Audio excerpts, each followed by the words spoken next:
Jake Morrison walked into the big meeting room. The ceiling was made of crystal and went up very high. Aliens from many different worlds sat around the room. Jake had been coming here for 3 years now. He was the human ambassador. His job was to speak for all humans in the galaxy. Jake fixed his tie and smiled. He always smiled here, even when the aliens said mean things about humans. The Earth government told him to be nice and polite. They said it was important to make friends with the alien races. The room had many seats. The important aliens sat in the front. They had the best chairs and the best spots. Jake had to sit in the back corner. His chair was small and old. The sign above his seat said, "Trial Member." This meant humans were still being tested to see if they could join the big alien club. A tall blue alien stood up. His name was Veltar. He was the boss of this meeting. Veltar looked at Jake like he was looking at a bug. "Today we talk about humans wanting new planets," Veltar said. His voice was loud and deep. "Humans asked for 3 more worlds to live on. We cannot give them this. Humans are too violent." Jake felt angry inside but kept smiling. The aliens always said humans were violent. This was not fair. Humans had not fought any wars for 200 years. But some aliens had killed many people just 50 years ago. The aliens never talked about that. "We understand you are worried," Jake said. His voice was calm and friendly. "Maybe we can find a way to make everyone happy."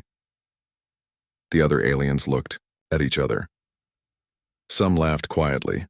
A bug-like alien named Jiktel made clicking sounds with his mouth. This was how his kind showed they did not like something. "Humans always want more," Jiktel said. "Your people make too many babies. You use up everything on a planet like hungry animals." Jake's hands became tight fists under the table, but his smile stayed the same. "We have studied each planet very carefully. Our way of changing planets actually makes them better for plants and animals." "That does not matter," Veltar said. "We say no. Also, we are making new rules. Humans cannot use the space roads near Centauri anymore." This was new and very bad. Jake's smile went away for just a second. The Centauri space roads were very important. Human trading ships used them to carry food between different human worlds. Without those roads, millions of people might not have enough to eat. "Please, Council Prime," Jake said. He used Veltar's fancy title to show respect. "Those space roads are very important for moving food. If we cannot use them, people will be hungry." "The choice is made," Veltar said. "Unless humans want to leave the Council and have no protection from us." This was a threat. Without the Council's protection, any alien race could attack human worlds. Other aliens might steal human planets or hurt human people. Jake had to say, "Yes, we understand," Jake said quietly. The meeting ended. Aliens talked happily about their lunch plans. They acted like they had not just made a rule that might make humans starve. Jake picked up his papers and walked out of the room. In the hallway, Jake turned on his communication device. A woman's face appeared in blue light. Her name was Lisa Carter. She was an admiral in the Human Space Navy. "How did the meeting go?" "Jake?" Lisa asked. "The same as always," Jake said quietly. He looked around to make sure no aliens were listening. "They cut off the Centauri roads. Lisa, I do not know how much more of this we can take. They are not just being mean now. They want to hurt us." Lisa's face became hard and angry. "I understand. Keep being polite for now. But Jake, keep your emergency signal close. If things get very bad, push the button right away. We need to know." Jake agreed and turned off the device. He went to his small room in the alien building. For just a moment, he let himself feel the real anger inside him. His hands shook as he got a drink of water. For 3 years, Jake had swallowed every insult. For 3 years, he had smiled when aliens called humans stupid, violent, and worthless. For 3 years, he had said thank you when aliens treated humans like dangerous children. The aliens thought Jake was weak because he was polite. They thought all humans were weak because they followed the rules and tried to make peace. The aliens did not know the truth. Jake did not know it yet, but tomorrow everything would change. Tomorrow the aliens would learn that there is a big difference between choosing to be nice and having no other choice. In his pocket, Jake felt the small emergency signal device. It was red and had one button. If he pushed it, every human ship in space would get the message. Every human soldier would know that the time for being polite was over. Jake looked out his window at the alien city. Tall buildings reached up to the sky. Flying cars moved between them like metal birds. It looked peaceful and advanced. The aliens were proud of their civilization. They did not know that human eyes had been watching and learning for 3 years. They did not know that humans had been counting their ships and studying their weapons. They did not know that the polite, weak humans had been getting ready for this day. Jake went to bed that night thinking about home. Earth was far away, but he could still remember the smell of rain and the sound of children playing. He wondered if he would ever see home again. He wondered if any humans would. The next morning would bring an emergency meeting. The aliens would have something to celebrate. They would think they had finally broken the human spirit. They would be very wrong. Jake fell asleep with his hand on the emergency signal. In his dreams, he saw human ships flying through space like silver eagles. He saw the look of surprise on alien faces when they realized their mistake. The dream felt very real. Soon it would be. Jake woke up to loud beeping sounds. Someone was calling him on his communication device. He looked at the time. It was very early in the morning. The sun was not up yet. "Emergency meeting in 1 hour," said a voice. It was one of the alien workers. "All ambassadors must come now." Jake got dressed quickly. Something was wrong. The aliens never called emergency meetings unless something big happened. He put on his best clothes and made sure his emergency signal was in his pocket. The meeting room was full when Jake arrived. All the aliens looked excited and happy. This made Jake worried.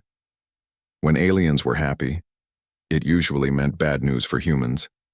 Veltar stood up. His blue scales were shining bright, which meant he was very pleased about something. "Ambassador Morrison," Veltar said, "how good that you came so fast." Jake sat in his small chair in the back corner. "What is this meeting about, Council Prime?" "Something very interesting happened," Veltar said. He pressed a button and a big picture appeared in the air above them. It showed a map of space with a red dot blinking. "It seems a human ship broke our new rules," Veltar said. "A ship called the USS Defiance went into the Centauri area 6 hours ago. This was not allowed." Jake felt cold fear in his stomach. Defiance was not a warship. It carried medicine to sick people on a human colony world called New Denver. The people there were very sick and needed the medicine to live. "Council Prime, let me check our ship records," Jake said. "Maybe there was a mistake." "No need to check," said another alien. This one was Korthul. He looked like a big lizard and always seemed angry at humans. "The ship would not answer our patrol ships. We thought it was going to attack us, so we destroyed it." The words hit Jake like a punch in the face. He stared at the red dot on the map.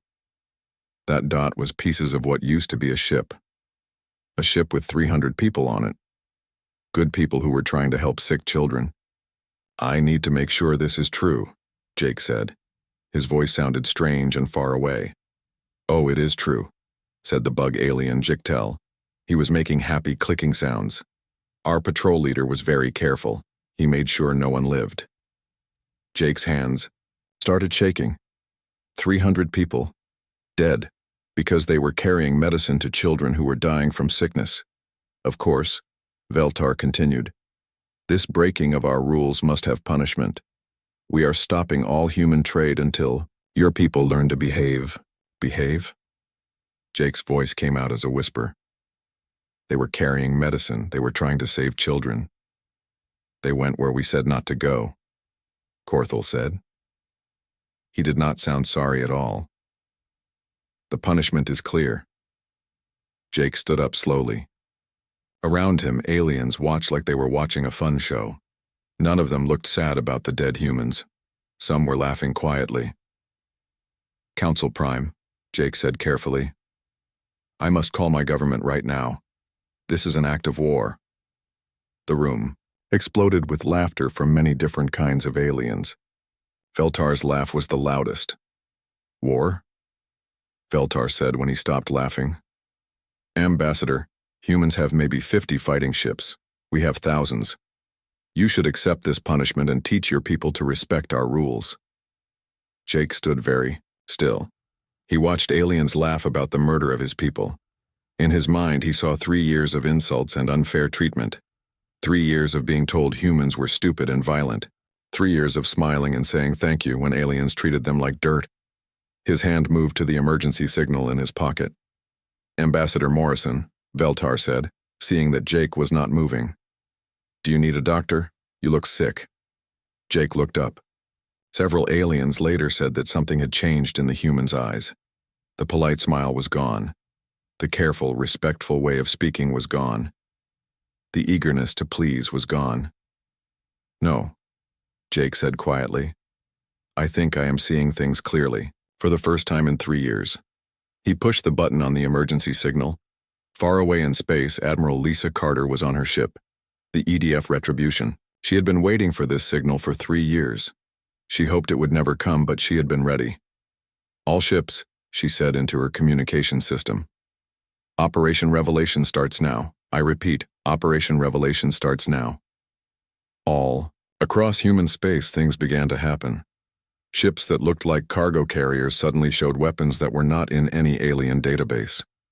Military bases hidden on the dark sides of moons turned on their power. Most important of all, the real human fleet began moving toward alien space.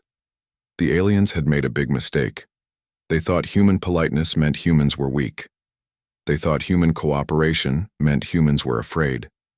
They thought the small number of human ships they knew about was all humans had. They were about to learn something new. There is a big difference between humans being polite and humans being peaceful. There is a big difference between humans choosing not to fight and humans not being able to fight. In the meeting room, Jake stood quietly while aliens continued celebrating. They thought they had finally beaten the humans. They thought they had shown everyone that humans were weak and would always do what they were told. They did not know that in 6 hours, their whole world was going to change. Jake looked around, the room at all the happy alien faces. For 3 years, these creatures had treated humans like dangerous animals that needed to be controlled. They had made rules to keep humans small and weak. They had laughed at human attempts to be friendly. Now, they had killed 300 innocent people and were laughing about it. Jake smiled, but this was not his polite, diplomatic smile. This was something else entirely, something that made several aliens step back from him without knowing why. The countdown had begun. In 6 hours, these aliens would learn the difference between humanity at peace and humanity at war, and Jake was going to enjoy watching every single moment of their education. The aliens kept celebrating in the meeting room. They were happy about stopping human trade and destroying the human ship. Jake stood quietly and waited. His emergency signal had been sent 20 minutes ago. He knew it would take about 6 hours for help to arrive. 6 hours of watching these creatures laugh about murdered children. Ambassador Morrison, Veltar called out. He was enjoying this moment very much. Maybe you want to write a sorry letter for your people? It might help us be less angry with you. Jake looked up at the tall blue alien. His face was very calm now. Actually, Council Prime, I think you do not understand something important about humans. The room became quieter. Something in Jake's voice was different. You see, Jake continued, for 3 years you thought our nice behavior meant we were weak. You thought our cooperation meant we were scared. You thought our self-control meant we could not fight. Korthul made an angry hissing sound. Human. Talk means nothing. Your people are dead. Your trade is stopped. Your expansion is forbidden. What else matters? The difference, Jake said, taking out his communication device, between humans choosing to be nice and humans having no choice but to be nice. He turned on the device. Admiral Lisa Carter's face appeared as a blue light that everyone could see. Admiral, Jake said formally, please tell the Council about our real fleet size. Lisa Carter smiled, but it was not a friendly smile. Certainly, Ambassador, Council members, you have been thinking that humanity's military has 50 ships. This information was not complete. The room became very quiet as pictures appeared around Carter's image. Our real fleet has 1,200 fighting ships plus 300 big battleships and about 800 support ships. We have been doing war practice in the Outer Rim for 18 months. All the aliens gasped at the same time. Veltar's blue scales became pale. Also, Carter continued, we have spent 3 years mapping every Council military base, trade route, and defense position. We know where every fleet, every base, and every government building is in Council space. Impossible, Jichtel clicked nervously. Our spy services would have found these activities. Carter's smile got bigger. Your spy services found exactly what we wanted them to find. Did you never wonder why humans seemed so happy to share our shipping lists, our exploration reports, our technology developments? We were mapping your entire civilization while you mocked our simple record-keeping. The truth was hitting the aliens like cold water. All the helpful human habits, sharing information freely, asking detailed questions about Council procedures, keeping careful records of everything, it had all been spy work. Furthermore, Carter continued, the restrictions you placed on human expansion have been inconvenient. So we have been expanding anyway. We currently have colonies in 47 systems you do not know about. Some are in areas you consider your core territories. Veltar found his voice. This is a violation of every Council treaty. Jake laughed, and the sound frightened several species in the room. Council Prime, your people murdered 300 of my civilians 6 hours ago. The treaty violations began with you. That was a proper response to territory violation. No, Jake said, his voice becoming very quiet. That was the moment you mistook our politeness for weakness. Let me make the situation clear. He nodded to Carter, who showed another display with real-time fleet positions. 22 minutes ago, I activated a recall signal. Every human ship in Council space, and there are more than you think, is moving to meeting points. Our hidden bases are powering up. Our secret agents are activating. Secret agents? Korthul's voice cracked. Did you think we would enter galactic politics without preparation? Every human civilian in Council space has been trained in intelligence gathering. Every human trader has been mapping your defenses. Every human tourist has been cataloging your infrastructure. Jake paused to let this sink in. But here is what you really need to understand. We did not want this. We truly hoped for peaceful coexistence. We were willing to accept your condescension, your restrictions, even your casual racism, because we believed in the possibility of a better future. His voice became hard. You murdered 300 civilians carrying medicine to sick children. You laughed about it. You used it to impose more restrictions on my species, and now you are asking for apologies. The room was completely silent. So let me be absolutely clear about humanity's current position. You have about 5 hours before our fleets begin arriving in Council space. During those 5 hours, you have exactly one chance to prevent a war that will end your civilization. You cannot threaten the Council, Veltar roared, but his voice sounded more desperate than powerful. Jake looked up at the massive alien with endless patience. Council Prime, he said softly, I am not threatening you. I am informing you. The war began the moment you murdered my people. What happens next depends entirely on how you respond to our very reasonable demands. Jake pulled out a data pad and began reading.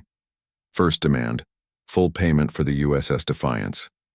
Not just money, we want the patrol commander who ordered the attack handed over for trial in human courts. Never, Korthul shouted.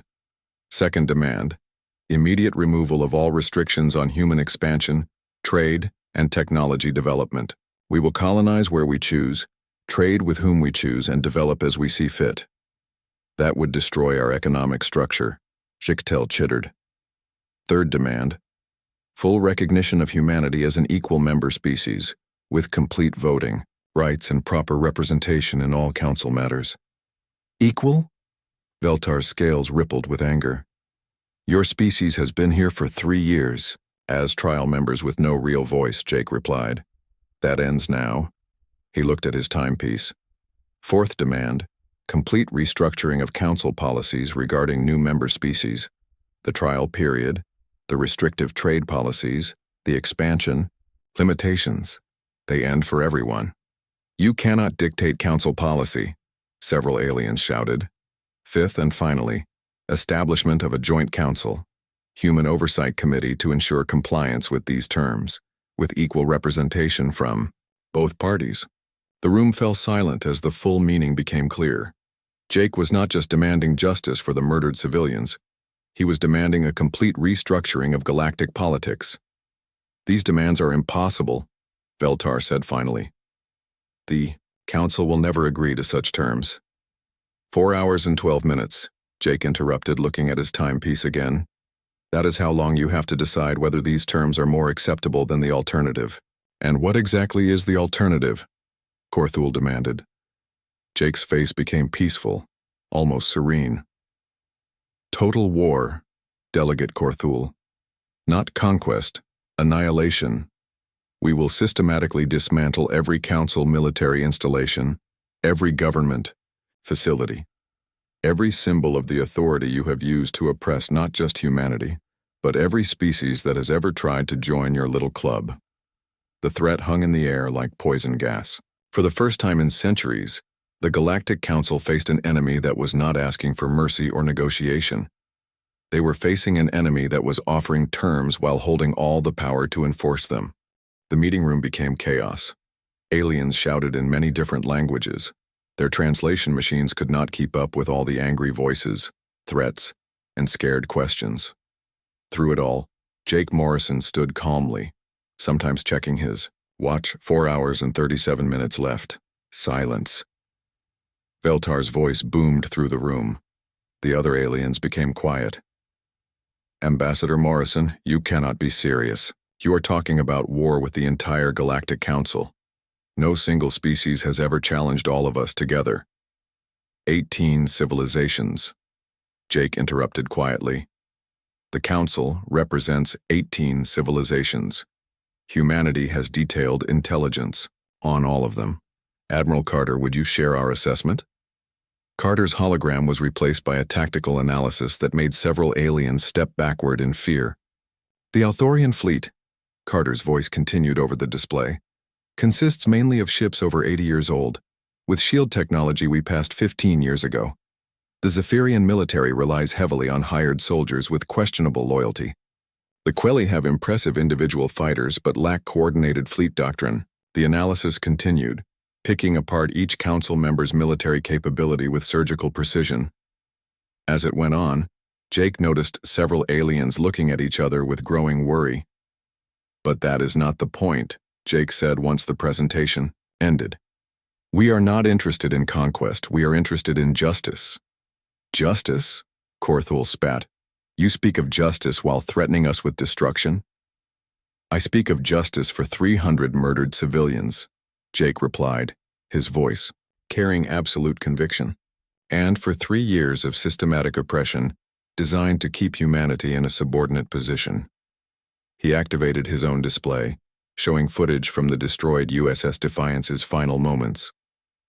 The room watched in uncomfortable silence as the Zephyrian patrol ships opened fire without warning on a clearly marked civilian vessel, broadcasting standard medical transport identifiers. This is your justice, Delegate Korthul. Murdering civilians carrying medicine to sick children. They violated restricted space that you restricted yesterday. They left port before your new rule was even officially published. Jake's calm finally cracked, real rage bleeding through his diplomatic facade. You murdered them for the crime of not receiving your message in time. The silence that followed was complete. However, Jake continued, forcing his voice back to controlled levels, humanity is prepared to be reasonable. We have terms. He activated another display showing a detailed breakdown of human demands. Term 1. Full reparations for the USS Defiance. This includes monetary compensation for the ship and cargo, but more importantly, the Zephyrian patrol commander responsible for the attack must be handed over for trial in human courts. Korthul jerked as if he had been hit. Absolutely not. No council citizen will be subject to primitive human justice. Jake smiled. and several aliens later described it as the most terrifying expression they had ever seen on any face. Term 2. Immediate removal of all restrictions on human expansion, trade, and technological development. We will colonize where we choose, trade with whom we choose, and develop as we see fit. That would destabilize the entire council economic structure, Jictel chittered frantically. Term 3. Formal recognition of humanity as an equal member species with full voting rights and appropriate representation in all council matters. No more trial membership. No more sitting in the back corner. Equal? Veltar's scales rippled with indignation. Your species has been part of the council for only 3 years. As probationary members with no real voice, Jake replied. That ends now. He paused, checking his watch again. Term 4. Complete restructuring of council policies regarding new member species. The probationary period, the restrictive trade policies, the expansion limitations, they end for everyone, not just humans. You cannot dictate council policy, several aliens shouted simultaneously. Term 5 and finally, Jake continued, ignoring the outbursts. Establishment of a joint council human oversight committee to ensure compliance with these terms, with equal representation from both parties and the power to investigate violations. In the room fell silent as the full implications became clear. Jake was not just demanding justice for the murdered civilians, he was demanding a complete restructuring of the galactic political order. These terms are impossible, Veltar said finally. The Council will never accept such radical changes to our fundamental structure. 4 hours and 8 minutes, Jake interrupted, glancing at his watch again. That is how long you have to decide whether these terms are more acceptable than the alternative. And what exactly is this alternative you keep mentioning? Korthul demanded, trying to sound brave but failing. Jake's expression became serene, almost peaceful. Total war, Delegate Korthul. Not conquest, not occupation. Complete annihilation of council military and governmental capacity. We will systematically dismantle every council military installation, every government facility, every symbol of the authority you have used to oppress not just humanity, but every species that has ever tried to join your exclusive club. You are bluffing, Jictel chittered nervously. You cannot possibly have the capacity to threaten all of us simultaneously. Admiral Carter, Jake called out calmly, please provide a demonstration of our capabilities. The holographic display changed to show a real-time view of a small uninhabited system on the edge of council space. As the delegates watched, a single human vessel appeared and fired what looked like a mining laser at a large asteroid. The asteroid did not just break apart, it ceased to exist entirely, converted to pure energy in a matter-antimatter cascade that turned the local space into a brief, brilliant star. That was our smallest vessel using our least powerful weapon, Jake explained conversationally. We have 800 vessels capable of similar output, and 50 dreadnoughts carrying weapons that make that demonstration look like a candle compared to the sun. The chamber was so quiet that the subtle hum of the life support systems became clearly audible. Several aliens began frantically activating their communication devices, trying to contact their home governments. Others sat in stunned silence, staring at the display that still showed the expanding energy cloud where an asteroid had been moments before. You have 4 hours and 5 minutes to discuss our terms, Jake said, settling back into his small chair. I suggest you use the time wisely. For the first time in 400 years of Council history, the most powerful political body in the galaxy found itself completely at the mercy of a species they had dismissed as weak and primitive. And the Yuizyoria human ambassador sat calmly reading a philosophy book while they scrambled to find a way to survive what they had brought upon themselves.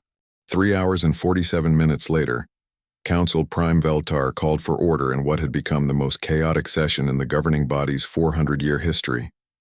Aliens had spent the time in frantic communications with their home governments, military advisors, and anyone who might provide insight into humanity's actual capabilities.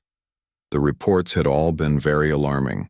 Ambassador Morrison, Veltar began, his voice notably lacking its earlier authority, the Council has discussed your terms. Jake Morrison looked up from the philosophy book he had been reading. Several aliens had found his casual reading disturbing, given the circumstances. And what have you decided? Your first term, payment for the defiance and giving up the patrol commander, is acceptable. Korthul jerked in his seat. Council Prime, you cannot seriously consider handing over a Zephyrian officer to primitive human justice. Delegate Korthul. Veltar's voice carried absolute finality. Your government's intelligence services have confirmed that humanity possesses at least 400 vessels in positions to strike Zephyrian military installations within the next 30 minutes. Unless you prefer to explain to your people why their homeworld is now uninhabitable, I suggest you comply with the human demands. Jake nodded approvingly. Excellent. What about the other terms? Your second and third terms, removal of restrictions, and equal council representation are also acceptable. I sense hesitation in your voice, Council Prime. Veltar's scales rippled with barely contained frustration. The fourth term, restructuring our policies for new member species. This goes far beyond justice for your people. This is a fundamental change to how the Council has operated for centuries. Yes, Jake agreed pleasantly. It is. But why? You have achieved what you wanted for humanity. Why concern yourself with future species who are not yet even part of the galactic community? Jake closed his book and stood, his movement drawing the attention of every being in the chamber. Because, Council Prime, we have learned something important about ourselves over the past 3 years. He began walking slowly around the chamber as he spoke, his voice carrying clearly through the crystal dome.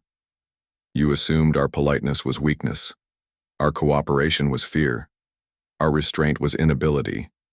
But you made one critical error in judgment. Jake paused directly in front of Veltar's elevated platform. You assumed that because we were willing to tolerate abuse directed at us, we would tolerate abuse directed at others. The words seemed to hang in the air like a physical presence. Every restriction you placed on humanity, you have also placed on other species. Every condescending remark, every casual dismissal, every demonstration that some species are more equal than others. We have been watching, learning, remembering. Jake's voice hardened with conviction. Did you think we did not notice the Kalari being denied medical trade permits while their colony ships suffered plague? Or the Vorthan being restricted to mining worlds while you seized their most fertile systems? Or the way you have kept the Nexari in perpetual trial status for 12 years despite their full compliance with every council directive? Several lesser-known aliens stirred at the mention of their species' treatment. You see, Council Prime, we did not just map your military capabilities during our 3 years of trial membership. We mapped your entire political structure. We identified every species you have systematically oppressed, restricted, or marginalized. Jake's smile returned, but it was different now. Not diplomatic, not threatening, but genuinely warm. And we made contact with all of them. The revelation hit the chamber like a physical blow. Veltar's voice cracked as he spoke. That is impossible. Our intelligence services monitor all interspecies communications. Your intelligence services monitor official diplomatic channels. Jake corrected. They do not monitor human trade. Vessels carrying agricultural supplies to struggling colonies. They do not track human medical ships providing humanitarian aid to restricted worlds. And they certainly do not pay attention to human tourists who seem fascinated by local culture and history. Admiral Carter's hologram reappeared, showing a star map dotted with hundreds of connections between human vessels and non-council worlds. 47 species currently under various forms of council restriction or marginalization have been in contact with human representatives for the past 18 months, Carter reported. They are all very interested in the outcome of today's negotiations. This is sedition, Jiktel chittered weakly. No, Jake replied, returning to his seat. This is diplomacy. Real diplomacy, not the mockery you have been conducting in this chamber. He leaned forward, his expression intensely serious. You have built your council on the assumption that newer, smaller, or less technologically advanced species should be grateful for whatever scraps you throw them. You have created a hierarchy where a few founding species enjoy full privileges, while everyone else exists in various states of subjugation. Jake gestured to the star map still hovering above them. But here is what you never understood. Those lesser species represent 70% of the galaxy's inhabited worlds. They control vast resources, strategic locations, and most importantly, they remember every slight, every restriction, every casual cruelty you have inflicted. What are you proposing? Veltar asked quietly. I am not proposing anything, Jake replied. I am informing you of what is going to happen. You can accept our fourth term, restructuring the Council to provide equal representation for all member species. Or you can explain to your people why 47 civilizations just declared independence simultaneously while forming a mutual defense pact with humanity. The implications were staggering. The Council's power rested not just on military might, but on economic control, resource management, and the assumption that smaller species had nowhere else to turn. If humanity was offering an alternative power structure, you are talking about the end of the Council as we know it, Veltar said finally. Yes, Jake agreed. We are. The question is whether it ends through peaceful reform or violent collapse. The chamber fell silent except for the soft chittering of nervous quelli and the subsonic rumbling of distressed Althorians. Our fifth term, Jake continued, the Oversight Committee. That is how we ensure the transition happens smoothly. Equal representation, equal voice, equal dignity for all member species. He checked his watch one final time. You have 13 minutes to decide, Council Prime. 13 minutes to choose between evolution and extinction.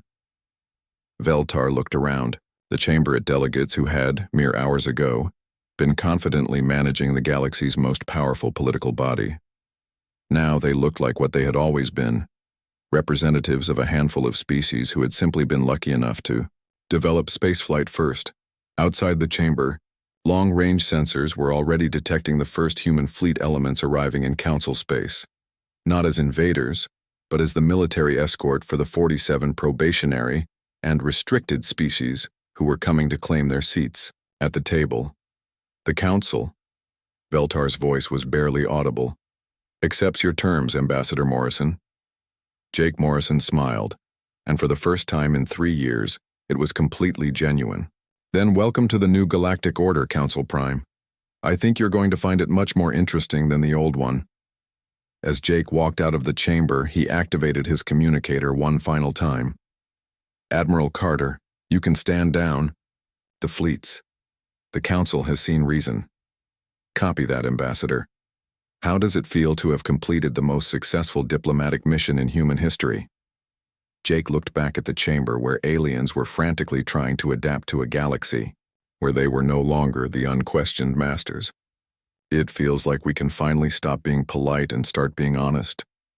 The age of human politeness was over. The age of human justice had begun, and across the galaxy, dozens of civilizations that had spent decades in the shadows finally stepped into the light, knowing that sometimes the most dangerous thing in the universe is not the species that starts wars. It is the species that finishes them.